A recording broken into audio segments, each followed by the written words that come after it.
Welcome to the How to Quit Working Show. This is the only show that brings you awesome people just like you who got sick and tired of doing something they don't like and don't care about and have created an amazing life of freedom using what they know instead of just getting paid for what they do. And now, here's your host, the Quit Working Guy, Jeff Steinman. Hello everyone, welcome to the How to Quit Working Show. Today we have on the show Ken Keis, who is the founder of CRG Consulting Resource Group, and Ken and his company through his business and through his books has been helping people to live happier, better, and more on-purpose lives since I was 4 years old in 1979. Ken, I'm so happy to have you on the show. Welcome, and tell us a little bit about what CRG is and what you guys do.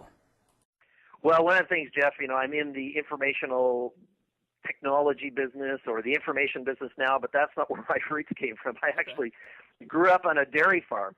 So I was the firstborn, third generation, Eastern European descent, and so there was a lot of pressure for me to stay on the farm. And when I left that 25 years ago, of course, my family had specific words for me about, trader, I did all of this for you. And so there's a lot of people that are out there listening to this who really have expertise that maybe it's not what they love doing. And so I've been in this profession now for 24 years.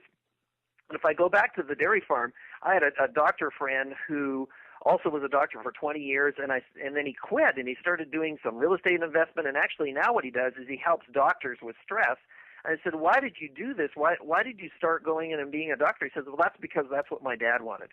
Well, Jeff, you and I both know what the stats are out there, is that up to 80% of the population, those people listening to this show and how you're going to help them to kind of monetize or live a lifestyle that works for them, are not doing something that they enjoy doing. In other words, from slightly irritated to loathe, where they hate their lives and discount it. And that's one of the saddest things that is out there. So I made a decision to have to leave sort of my heritage, my background, what I was good at doing, and make a decision to kind of follow my heart. Even when I was 16 years old in the 4-H program, I knew then that I was supposed to be a communicator. I didn't know exactly about to who or what, but that led me into, from my profession as a sales professional in the agricultural field, into starting a sales training business. And then I got connected with Dr. Anderson in 1990, and as you said in the introduction, he founded the company in 1979 because he really wanted to transform people's lives. And then I had a very successful training company, and what occurred there is that I was on the road 300 days a year. Now, the challenge was that I was earning $100,000 a month, and even though I had other people who were working for me, I had to be on the road, and I had a small family. So the opportunity came up to be able to buy CRG and move from being a speaker who writes to an author who speaks. And so that's what I've been doing for the last 10 years. I just finished completing our recent certification. I've done 2,500 presentations. I've done our certification every quarter for the last 10 years. And at the end of the certification, and what's still honoring, and for those of us that are connected to our purpose, they said, you know what, it looked like, Ken, that you had just started this. You still have the twinkle in your eye. You still have the passion. You still have the purpose around doing that. And so that's why I would just encourage people that are listening that every single person has a purpose. They just need to find out what it is. And purpose does not require effort, meaning toiling. In other words, yes, there's lots of work involved, and then we did 14-hour days in the training, and yes, it was hard work. But it wasn't hard work from a passion point of view. It was something that you connect to. And one of the things, Jeff, that you're doing, which is really, really good, is that people need to plug into that, because there's no way you're going to have fulfillment in life unless you do that. Yeah, so true. And, I ask people all the time when I do these interviews, what is your favorite part of it? And it's never, I get to sleep in late, I get to lay on a beach, I get to do this, I get to do that. It's always, I get to do something that I love and that I enjoy and I'm passionate about every single day. And that's what I think is so cool about this business. Well, every business and every role has something that we don't love. Definitely. But what we want is that majority. I mean, some of that, what do you call it, the accounting and bookkeeping, that's why I have other people that do that job, right? Yeah. Is how can I make the majority of what I'm doing just reflective of my passion? So an example is that you talk about a lifestyle business. I'm still working on fine-tuning it so I can take 3 months off. and just kind of go and do what I need to do. But the reality is I love what I'm doing. But we just went to Hawaii with my kids who are 16 and 17. We had done that 5 years ago as well.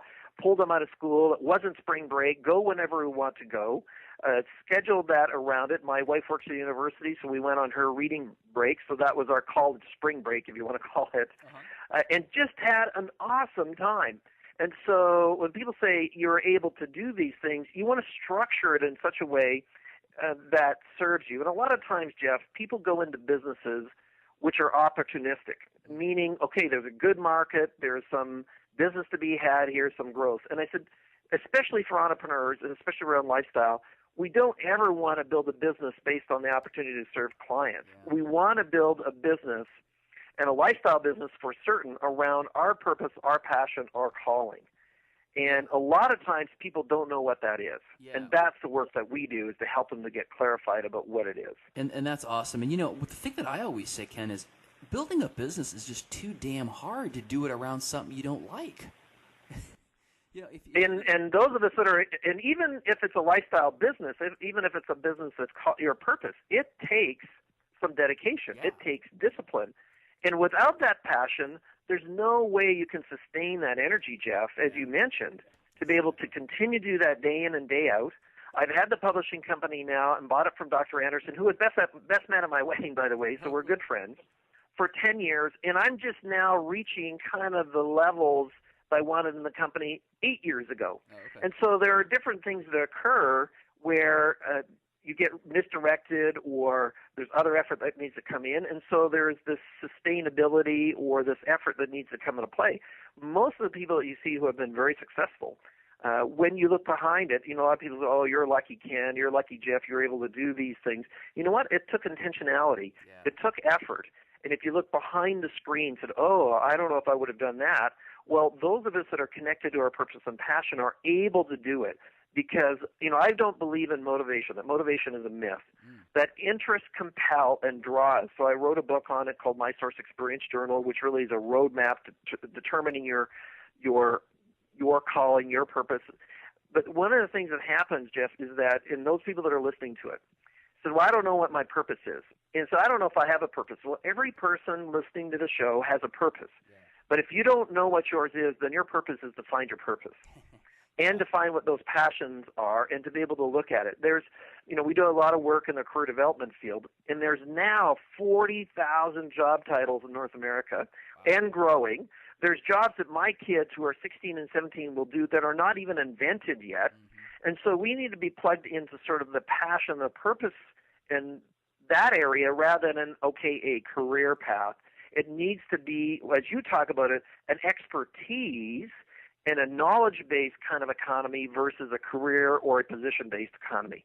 Yeah. And that's where it's going. And so people are looking for expertise. Even Bloomberg says by 2020, 50% of the economy will be contract, so that they parachute you in to be able to serve them with a certain knowledge base or a certain expertise.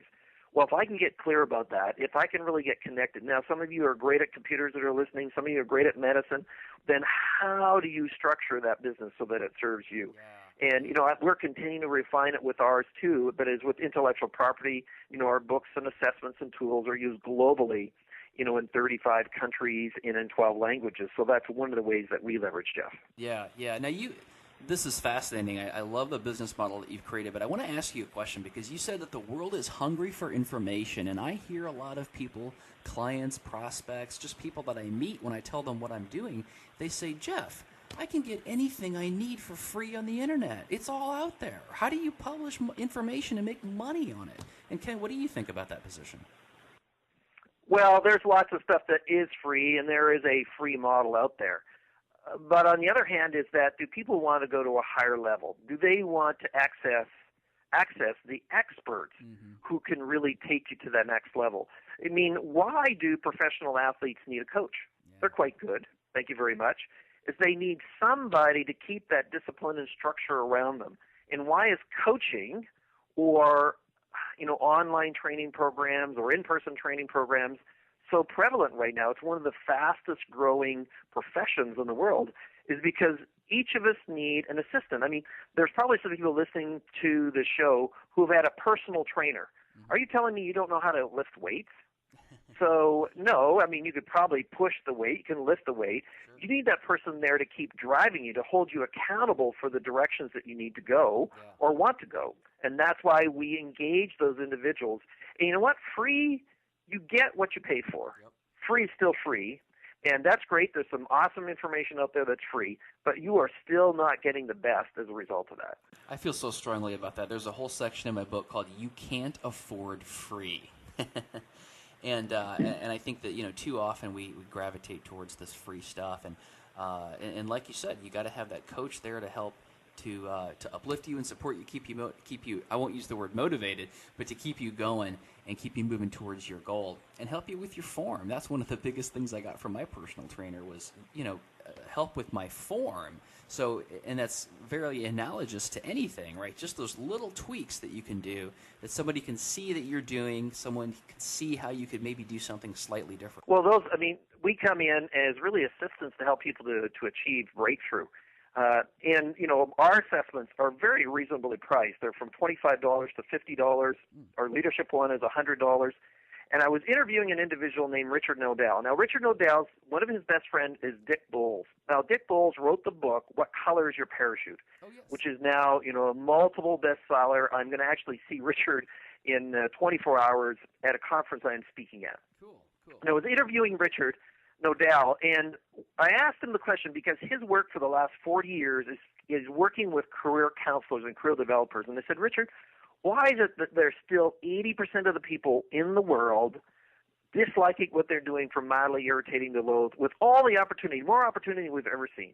He says, Ken, they've not been willing to do the work. And the reality is those people that are listening here, if you want free, if you don't want professional help, then you're going to get that. And we'll spend more on a movie than we will on an assessment. I have some individuals that come to me and say, you know what, it's $25 for your values assessment so that I can make values-based decisions versus situational-based decisions because there's too many choices for most people.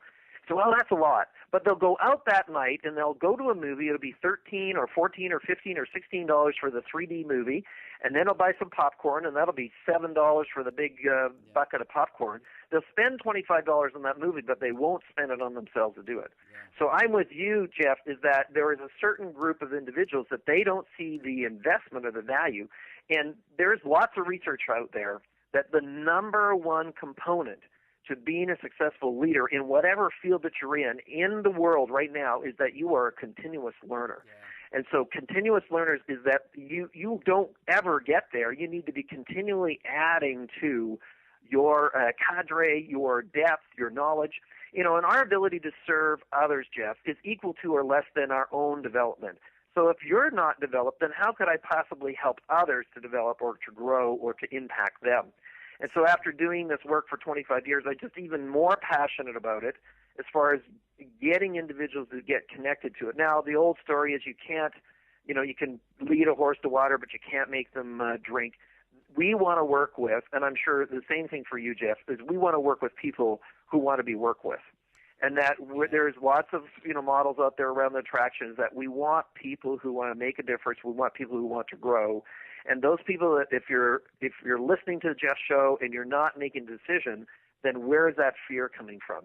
I mean, if you're not happy with where you're at and you're part of that 4 to 5 people, then the old definition of insanity. If you don't change something, you're not going to get different results. Yeah. And so, what is it you're going to do different tomorrow, this afternoon, 5 minutes after listening to this or reading Jeff's book? Get on that and start doing something about it. Absolutely. And you said something that was really interesting. You said you don't want to work with people who aren't motivated and who don't want to make a change. Talk a little bit about that, because what you're saying, and this scares people a lot, is you're saying, you know what, there are people out there who me and my programs and my company is not right for, and I am perfectly okay with that because those just aren't my customers, and I'm going to focus on the people who are. Can you talk a little bit about that? Well, one of my mentors is Dr. Alan Weiss, and he's written 29 books, earned, multiple 7 figures per year, and just operates out of his office in Houma, New Jersey. Okay. And so one of the top sort of consultants in the world. And So Ken, if you're really doing the kind of job that you're doing and you're growing, you need to fire customers every year because you are growing beyond them. And I used to train this 25 years ago, and now I've completely switched it around, where they said the customer was always right. Guess what? Customer is not always right, especially as a lifestyle entrepreneur. Who do you get to decide? Who gets to decide who you work with? I said, you do. And who gets to decide who you like working with? You do. Yeah. And so the reality, and it's quite okay as an individual. So you know what? The chemistry's not there. The energy's not there. So those of you that are listening, in some format in your life, you know, as a customer, as a client, as a patient, whatever case might be, think of somebody who really was a high-maintenance client or high-maintenance relationship. What did that do to your energy? It drains your energy. They take 10 times more energy than the people that you love working with. Is that you need to fire them. You just say, you know, thank you very much, Jeff. I appreciate who you are, but obviously sort of our chemistry and how we work together is just kind of not working out. Here are some other people who can serve you and do what you need done. Yeah. And so just be respectful about it, but honor yourself. And just now, that doesn't mean that you're not going to have moments where you're going to have challenges, and we need to work through that. Doesn't mean you turf everybody that you have a little moment with, because it could be your issue, not theirs. But on the same side, if somebody is just constantly high maintenance, it's interesting, Jeff, our largest clients, which, you know, do the majority of our business, are the least amount of effort or work.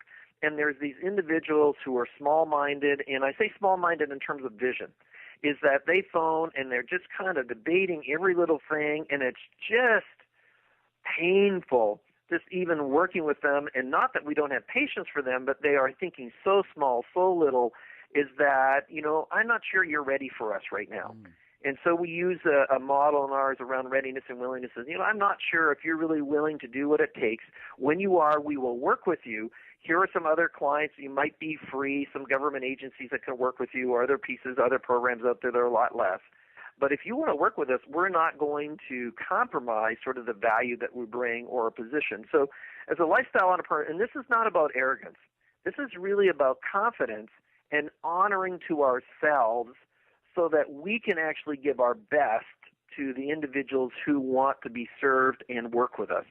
And so that's really, and it's being intentional with that, because if you're not clear about who you like to work with, because we actually make a list, and there's, you know, many books out there on the law of attraction, and I'm not in agreement with everything, but we need to define who is it that we like to work with. And guess what?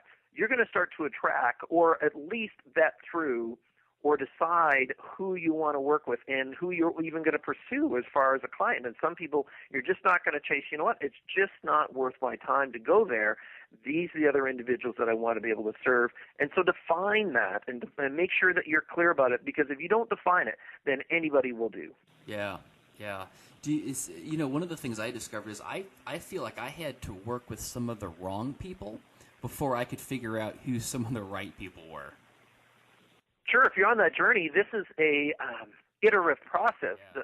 Your list is constantly fine-tuning, and as Alan had said, is that you need to fire a percentage of your clients each year, not because you've sort of grown, you've moved into another stratosphere. You know, I remember when I started speaking, you know, it was $750 a day. Well, it's not even close to what that is now.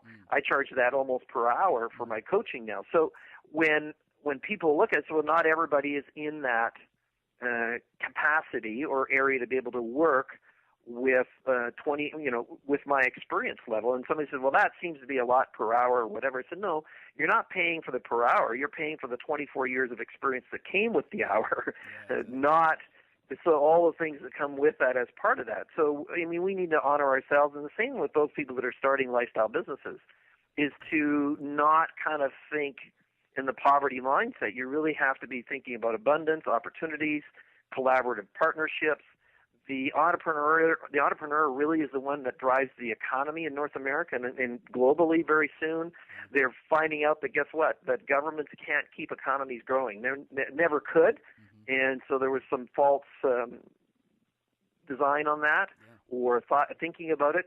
And so now really it's the individual with purpose and passion that's doing something they love that's going to change kind of the economic conditions, but also your life, because now you're going to be feeling fulfilled as well. Yeah, and that's so awesome. Now you made reference to a statistic earlier in the interview, and I wanted to jump back to that real quick. You said there's projections that 50% of the workforce are going to eventually be contract labor who, as you said, parachute in to solve a problem or deal with a situation and then lift up and go do something else.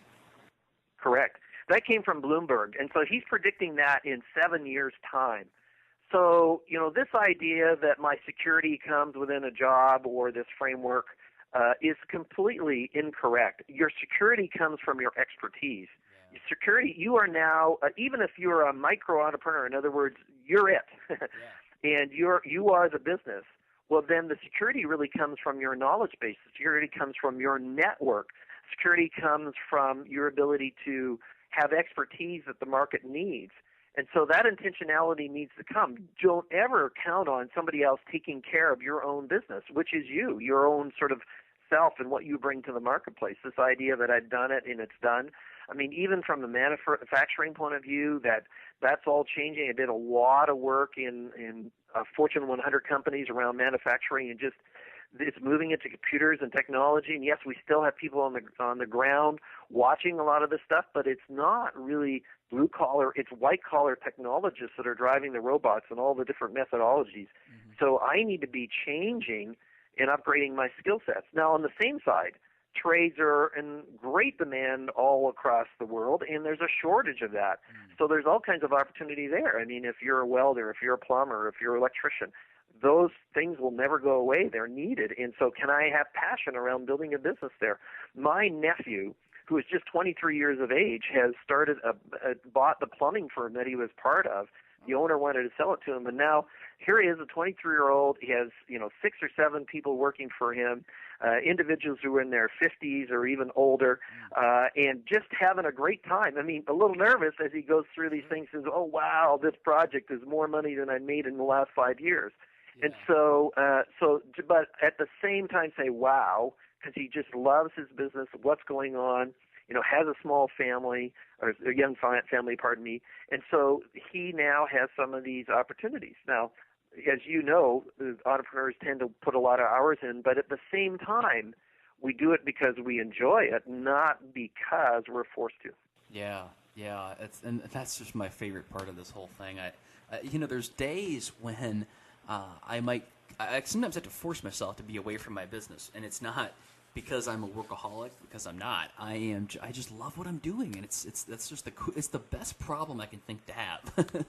So many of my clients and people that I talk to, they think about this as being a technology-based business. They think about it as being an internet business because they've got the freedom and the flexibility. And while the internet gives us a ton of leverage to create a lifestyle these days, it's not what it's about. That's just the mechanism that we use. The perspective I'd love to hear from you is you've been doing this information stuff since I was 4 years old. Tell me a little bit about how has this whole landscape changed, and what are some of the challenges you've had in adapting to that as things have changed? Well, of course, as we know, change moves very, very quick. And our firm actually thought about Facebook before Facebook was created. Oh, wow. And we were working with the university to build a software for it, and unfortunately our partnership kind of went awry at that time. And, we were really talking about how can we build an organic community that can grow. So the pace of things, social media, if you go back 5 years ago, really Facebook didn't even exist in any kind of blip on the map. LinkedIn is really only, even though it's been around for years, its momentum in the last 36 months has been huge. Twitter didn't exist 5 years ago. YouTube now is the second most searched area after Google itself, and even though Google bought it. So it's keeping up with, it's still content management. So you're correct. These are simply tools to get the message out. These are simply methods to be able to do it. And I'd admit that, I like to consider myself a young 50, but is that just the pace, and you have to make some issues that we don't all have capacity to do all of these things, and you could actually blow your brains out trying to keep up with all of it. Mm-hmm. So part of it is pacing yourself, making a decision about what you do want to do. Yes, engage it. I don't think that we could have convinced some of my senior staff 3 years ago that social media would be worth anything. And so now, but we're very active, and so we have our, I have my tweets that are going out pretty well every day. We have YouTube as a channel. We have LinkedIn as a Lion member. For those that are listening, that's for high, contact places. So, we have Facebook is some place we haven't really been much, but we've engaged those. But Jeff, I admit that it becomes maybe not overwhelming, but there is just an awful lot of information out there that, as entrepreneurs, what will work best for us. Yeah. I've actually hired a couple people, and I think, again, from a lifestyle entrepreneur, is that and that's my other book called Why Aren't You More Like Me? Discover the Secrets of Understanding Yourself and Others, is that our assessments help people to understand what their strengths are. Okay. And so as a lifestyle entrepreneur, and if you're growing your business beyond yourself, or Dr. Alan Weiss has said he only operates his business out of his house and he is the sole employee. However, he has several contractors that he has helped him do certain things. Sure. So, doing bookkeeping is not a very good idea that I should be doing it. And so now I've hired staff to do things that kind of maintain the social media because we're in the capacity to do it. Yeah. I have a full-time programmer that helps to kind of envision how technology is going to serve us. Mm-hmm. And so we think about the strategic side. So we as individuals, if you really want to be in the zone, you have to play to your strengths. And then you need to acknowledge what your challenges or weaknesses or areas that you prefer not to operate in, and you need to bring assistance around you. So that's another side that's coming in, Jeff, is this virtual world. So your expertise can be virtual. So I remember talking with a colleague out of the UK not 4 or 5 months ago. He has 12 full-time staff, none of them in the UK. All virtual in the Philippines or Nigeria or Pakistan or whatever, so he has all these different time zones. Mm-hmm. And I said, how do you manage it? He said, well, it is completely different. I needed to change how I think and how I engage and how I use Skype to talk with them and how we use software to track stuff and online project management. And so you have to shift from sort of the bricks and mortar world into this quasi-virtual world. And you know what? For some of us that are a little bit older, it's a little more difficult to do it. Yeah. And it's working virtually isn't for everybody. The opportunity of having a lifestyle business where you're in charge, that's great. But guess what? You're in charge. And so being in charge isn't necessarily good because you're completely accountable. And I know when I first started in this in 1989, and then Terry starting the company in 79, is I had an office in my house, but it was not the best thing. I can do it now, and in fact, I'm doing this call from my home office, which in many cases, if I really want to be productive and writing a book or doing something, I only do the work here. I can't go in the office. So I've developed that discipline and skill over the years, but this virtual side isn't for everybody. Right. And the other one is maybe even from your personality point of view is that you need people, you need to connect with them, and so you need to kind of get out. So now there is these places where you can actually have an office amongst a group of individuals where you have shared space and just so the energy of other people sort of supports you. Yeah. So people need to pay attention to these clues and be intentional with what is it that I do well, all the preferences. And again, Jeff, as we said earlier, that's what our expertise is our tools and resources and assessments. We have 3.5 million words of content. Is that helps individuals be able to get clear about what their purpose is, what their gifts are, what their values are, what their skills are, so that they can then be intentional with their plan, and so it frames it out. And people trying to do this work without trying to achieve this without doing this work, their odds of being successful, based on some research from TalentSmart, which is a subsidiary of Kenneth Blanchard, who wrote the book 1 Minute Manager, and also has co-endorsed 2 of our books. Their research was that your odds of being successful without this knowledge is 1 out of 50, because you can't be intentional with your decisions and your relationships without that knowledge. So, when people say, well, I can do it on my own, sure, go ahead, but now you have a 2% chance of being successful as far as realizing your potential without this knowledge. Sure. Why would you want to do it? Right. Yeah, definitely. Well, I want to talk a little bit about, Ken, the model that you have where it sounds like you actually certify people to be able to do what you do. Correct. A lot of our listeners love that idea, and they want to move towards a model like that because they see that as a way to leverage themselves and have more impact in the world. Well, one of the things, I mean, my expertise is really training people on our content and all the different pieces there and I've co-authored, out of the 3.5 million words, I co-authored just under 2 million of those words, is that we bring in, this was sort of a change for lifestyle. I will go to other people's locations to do certification or train them in the use of the tools. Okay. But for the most part, we have people travel to my office. So when we think about lifestyle, I remember, one time in one of our programs, we had an individual from Egypt, from Sweden, from the UK, from Florida, from Australia, from Japan, all at the same time. I mean, that's nuts. Now, there are some people that want me to go to their location because it's very expensive to travel, and we're now looking at how can we do this, versus via virtual streaming and create learning pods. Mm-hmm. But our model is let's equip the leaders who are doing the work with the individuals. So we're teaching the leaders who are teaching the people. Sure. I don't want to be the person because, as I said earlier, I had a very successful training program where I was out doing the direct training, and I was on the road doing about 300 days a year for 6 years in a row. One year I had 150 airplane flights, not days away, but 150 flights in a single year. And so I know that gig, that's not something I want to do again. So I'd rather teach you, Jeff, on how these tools and resources can contribute to your client base. Yeah. And so that's how we leverage that. We're continuing to, have iterative nature processes where we improve what we're doing. We don't claim to be perfect by any means, and there's lots of things that we can improve in the company, and so we're moving towards those things. But really the goal is to have this in such a condition that at a certain point, and I have it in my mind here, but it's somewhat private, is that I have a place where I can go, and then for 3 months, 2 or 3 times a year, or 2 times a year is kind of the area, I can go away for 3 months at a time and just be independent of the business. And again, I can do a lot of business via email, wherever I'm at. If I'm, when I was in Hawaii, a lot of people said, did you look at email? I didn't for 4 or 5 days, but then I knew if I didn't do it, I'd come back to several hundred. And so I'm okay by the fact that I can engage the business for an hour a day while I'm sitting on the beach in Hawaii. So that's fine. I can do it. And to say, well, you shouldn't be engaged, well, that's our choice, isn't it?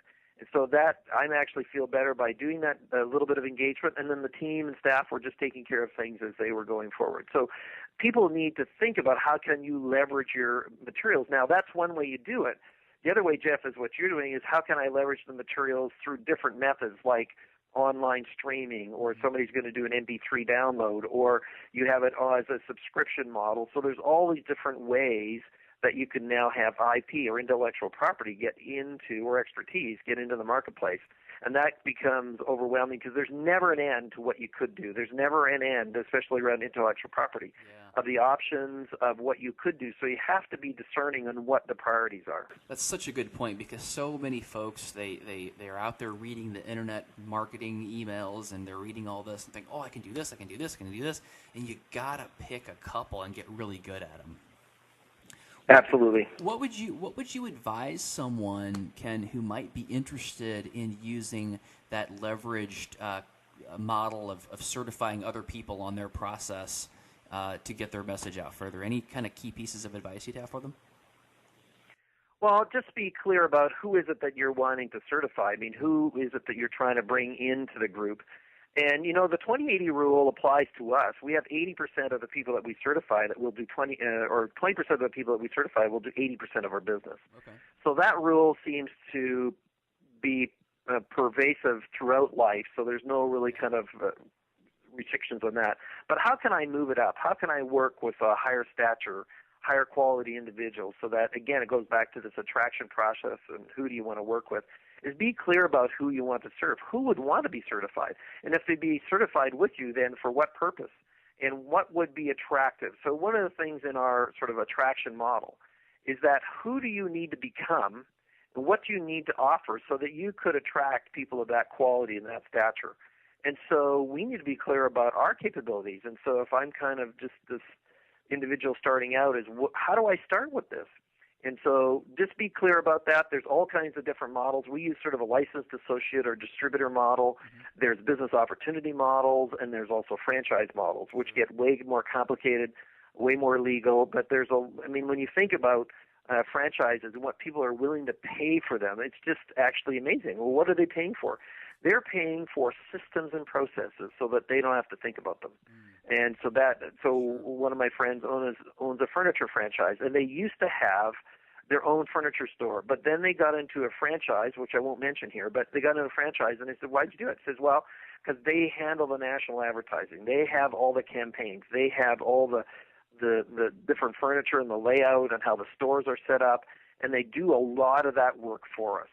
And so sometimes what happens is that your business opportunity or franchise is exactly what people need for them to get to the next level, because their expertise isn't setting up the systems, but it's deploying the systems. People don't buy McDonald's because of, really, really healthy food. They buy it because a franchise, because it has a system that they know for the most part, 99.9% of the time will be successful. Yeah. So that's what they're paying for. They're paying for that structure. Yeah, that's awesome. Well, this has been great, Ken. I wanna ask you, what is, for somebody who wants to build an awesome lifestyle business, what is the biggest piece of advice that you would give them? Well, what I started with, you have to be clear about what your purpose and passion is, and you have to build the business around it. And if you are not clear about it, if you're still waffling, if there's questions about it, then my recommendation is that you don't go in a lifestyle business or a business that's going to give you sort of your opportunities until you're clear about what it is, what's important to you, what's passion for you, what's purpose for you. And if you need to do that first. And then make sure that once you're going in the business, that business then will reflect the dreams and desires that you have. An example is, Jeff, is if I want to have 3 months off a year, but I start a 24/7 corner store and I'm the only employee, I have conflict between the opportunity and the lifestyle that I want to have. So make sure that they're congruent as you go through and look at these opportunities, and that you have interest and passion. Just because there's opportunity does not mean you should do it. It should do it because there's passion and purpose connected to it, and that's what you have to do first. Such great words of wisdom, and there's a lot of folks out there who are telling us otherwise, but I know our listeners, they are all about having a lifestyle that they love and doing something they're passionate about. Ken, where can we go to get more information about you or your books? Well, there's 2 different sites that you can go to. Our main site is called crgleader.com, which stands for Consulting Resource Group, so CRG and then the word leader.com. Okay. And so that's where all our resources and different information. And then I have a book site for my whyaren'tyoumorelikeme.com, okay. Why aren't, without the apostrophe, you, morelikeme.com. And so you'll be able to find about my Why Aren't You More Like Me book and some more bios about there. And if people are interested in speaking or training, consulting, all those kinds of things, then the team is more than willing to kind of respond and chat with you about that as well. So crgleader.com, whyaren'tyoumorelikeme.com, and both of you would take us to the information that you desire to look at. That's awesome, and there will be links below this show for both of those websites. And Ken, I can't thank you enough for talking with us. I love the perspective that you gave us with your long number of years doing this sort of a thing, doing it before the internet, and leveraging the certification model and just all your great insights. It's been wonderful, and I thank you sincerely, and I wish you the best of luck, and I look forward to staying in touch. Well, thank you, Jeff, for the opportunity, and all the best to be able to help and equip individuals so that they can realize their purpose in life and be fulfilled in that. So all the best in that, and thanks for the opportunity to serve today. Great. Thanks, Ken. Take care. Thanks for joining us on the How to Quit Working show. Tune in next time when we'll talk to another amazing person just like you who is now living the ultimate life of freedom and doing it on their terms. If you want to learn how to quit working and get these episodes delivered directly to you, visit howtoquitworkingshow.com.